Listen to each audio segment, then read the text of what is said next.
안녕하세요. 안성 메가스터디에서 수학을 가르치는 조성익 선생입니다.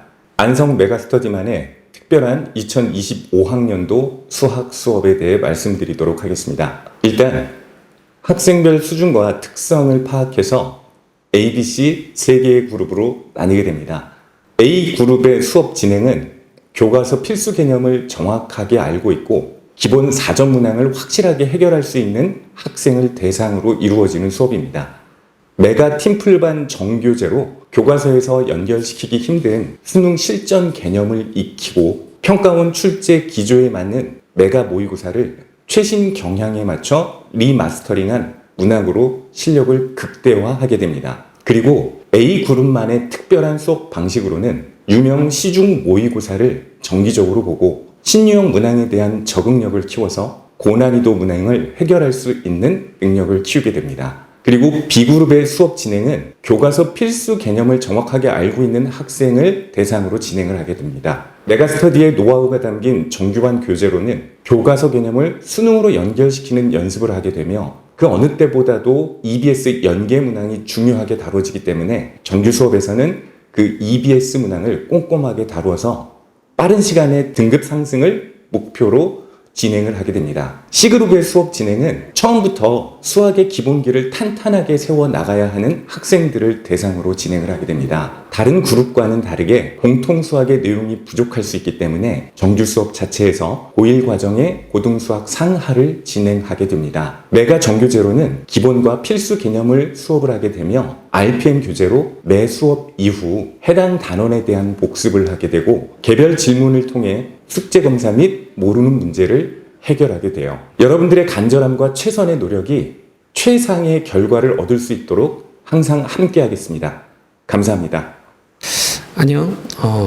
나는 안성 메가스터디에서 수학을 담당하고 있는 강성률 선생님이야. 이번에 새롭게 바뀐 수능 시험에 대해서 먼저 얘기해보고 우리가 어떻게 앞으로 공부해야 될지 한번 얘기해보려고 그래. 그리고 우리 안성 메가스터디에서 새롭게 바뀐 시스템에 대해서 한번 다시 한번 얘기해보려고 한다. 첫 번째로 새롭게 바뀐 수능 시험은 다들 많이 듣고 그다음에 이제 구평 이후로 많이 이제 적응했기 때문에 어느 정도는 알 것 같아. 가장 큰 특징은 첫 번째로는 일단 킬러 문제를 지향한다는 거지. 그리고 이제 스킬 가지고 문제 푸는 거를 지향한다는 거고. 그 마지막으로 이제 가장 큰 특징은 이제 교과 과정을 성실히 수행했다면 풀 수 있는 문제들로 구성하겠다는 거겠지. 아마 이런 기조로 구평 문제도 나왔고 수능도 나올 거고 내년에도 나올 것 같아. 그러면은 이제 우리가 이제 대응을 해야 되는데 그럼에도 불구하고 1등급, 2등급 변별을 해줘야 돼 우리가 수능 시험에서. 그러면 이제 구평을 보니까 이제 교수님들이 많이 고민을 하신 것 같아. 그 중에서 이제 어떤 고민으로 냈냐면은 평이 되게 좋은 문제잖아. 구평 문제가. 구평 문제를 보면은 역시 이제 추론 문제가 계속 나오는 것 같아. 근데 추론과 계산을 적절하게 섞어서 새로운 유형까지는 아니더라도 교과 과정을 충분히 볼 수 있는 난이도 있는 문제를 만드시는 것 같아. 그리고 뿐만 아니라 1학년 때 내용이 조금 더 중요시되는 것 같아. 우리가 이제 계산할 때 1학년 때 내용들을 조금 더 다시 한번 곱씹을 필요는 있다. 이런 시험인 것 같고, 그 다음에 또 하나 이제 구평 문제보다도 이번 수능에서 또는 다음 수능에서 EBS 연계가 좀 강화될 것 같아. 퍼센트가 강제된 게 아니라 나오는 문제 중에서 이제 임팩트 있는 문제가 좀 이제 변별력 있는 문제 중에서 EBS 연계가 나올 가능성이 높아. 그래서 이제 공부 방향이 정해지는데 그 공부 방향은 이렇게 하면 좋을 것 같아. 첫 번째는 이제 새롭게 공부하는 과정에서 1학년 내용을 한 번 정도 다시 한번 볼 필요 있는 것 같아. 근데 그 중에서 이제 다 공부하기 힘들고 우리가 수업 시간에 그 중에서 가장 중요한 내용들, 꼭 필요한 내용들을 담아서 수업하려고 해. 그런 내용을 이제 교과서에 담을 거고, 두 번째로는 EBS 연계 공부 방법인데, EBS 공부가 이제 여러 번 푸는 것도 좋긴 하지만 어차피 연계되는 거잖아.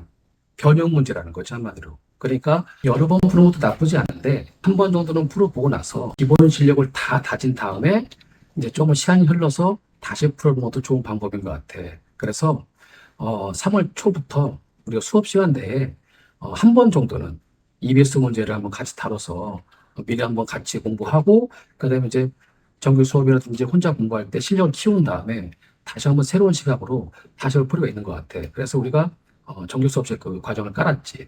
그리고 마지막으로 이제 변별을 위해서는 결국에는 이제 추론 문제가 안 들어갈 수는 없어. 불가능하지. 그리고 계산도 어느 정도 약간 난이도가 있을지도 모르고 그 공부를 하기 위해서는 교과서 개념을 좀 확장해서 좀 이제 정리할 필요는 있어. 확장해서. 그래서 실전 개념이라 하는데 교과서 개념을 벗어난 게 아니라 그 개념을 정리를 완벽히 해가지고 실전 문제 풀 때 도움을 될 수 있는 정리 작업을 한다는 거지. 그렇게 이제 공부를 하면은 우리가 수능 준비를 제대로 할 수 있다는 거지. 이렇게 이제 세 가지 방향으로 나올 수 있는데, 첫 번째는 이제 1학년 공부를 어느 정도 해야 된다.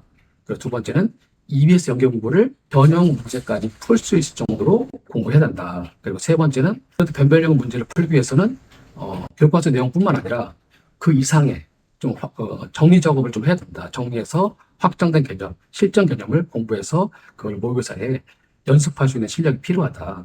여기까지가 이제 공부 방법이야. 자, 그래서 내년에 우리 이제 안성 메가스터디 학원에서는 세 그룹으로 나눠서 이제 수업을 진행할 거야. A 그룹, B 그룹, C 그룹.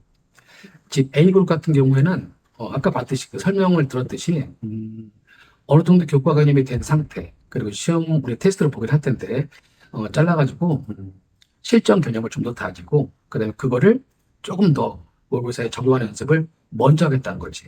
근데 그 A 그룹 그렇게 수업한다고 해서 그 그룹 자체 학생들이 그 EBS 연계를 소홀히 하거나 1학년 문제를 너무 소홀히 하면 안 돼. 그래서 아마 수업 시간 선생님들이 어느 정도 다뤄줄 것 같아. B 그룹 같은 경우에는 EBS 연계 문제를 이제 혼자 공부하기 시간이 오래 걸리는 학생들 또는 이제 조금 버거운 친구들은 한 번 정도는 우리가 같이 도와줄 것 같아. 수업 시간 때. 그리고 그뿐만 아니라 끝난 게 아니라 이제 시간이 흘러서 6월 달 지난 다음에 너네들 공부를 더 한 다음에 다시 풀었을 때 조금 헷갈리는 개념이라든지 그런 부분을 다시 보완할 수 있는 작업들을 다시 할 수 있을 것 같아.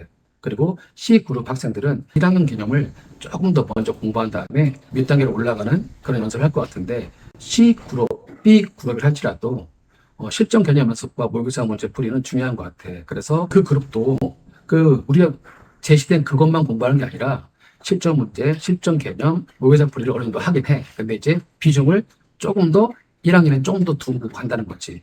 그 제일 중요한 건 뭐냐면은 이제 그룹이 정해졌다 하더라도 이제 성취도가 되게 빠른 친구들이 있어. 그 친구들은 우리 매달 시험을 보기도 하고 선생님들이 이제 평가를 한단 말이지. 학과 선생님들이 승반 제도가 있어. 그러니까 조금 더 빨리 실전 모의고사를 도전한다거나 조금 더 빨리 EBS 문제를 도전한다거나 하는 제도가 있으니까 와서 우리 같이 한다면은 효율적으로 어떤 그룹이든 간에 학생별로 수준별로 그리고 성취도 높은 학생들도 마찬가지로 같이 공부하면 굉장히 좋은 효과를 볼 수 있는 시스템을 만들었어. 같이 열심히 공부했으면 좋겠어. 파이팅!